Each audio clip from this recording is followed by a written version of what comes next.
McDonald, Artist in Residence for Imagine Crafts.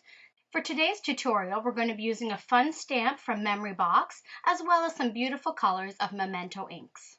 Begin with a piece of white cardstock and the Snow Flurry stamp from Memory Box.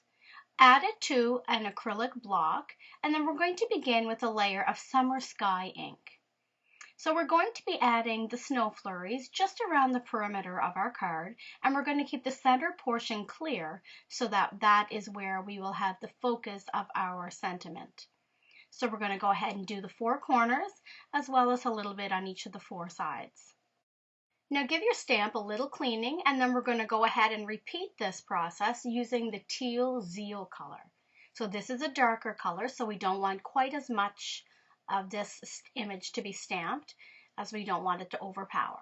But I love the way that this gives a beautiful layered look to our snowflakes. And then after cleaning your stamp again, we're going to apply a little bit of new sprout. Fun to have a little bit of a contrast in here, so this green gives a beautiful burst of color.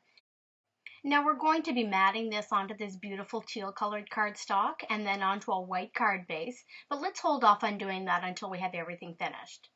I've gone ahead and die cut a sentiment using a die cut that I had, and we're going to be adding the same three colors that we used for our snowflakes, and we're going to use those on this as well. So using a sponge dauber, we're going to start at the top, and we're going to add the teal zeal just to the top portion of our die cut.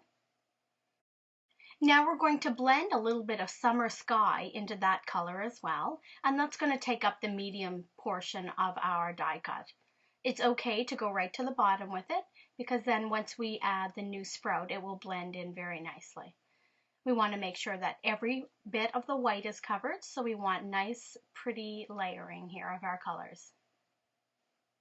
And then finally, we're going to add a touch of the new sprout, as I mentioned, and we're going to add this to the bottom portion of the die cut.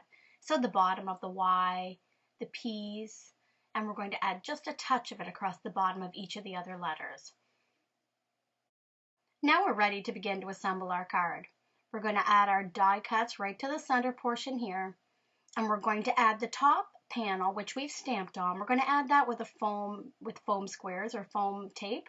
And then we're going to add a ribbon and a few sequins, and it finishes off our card just perfectly. This card is super simple, so if you're looking for something for mass production, this is the way to go.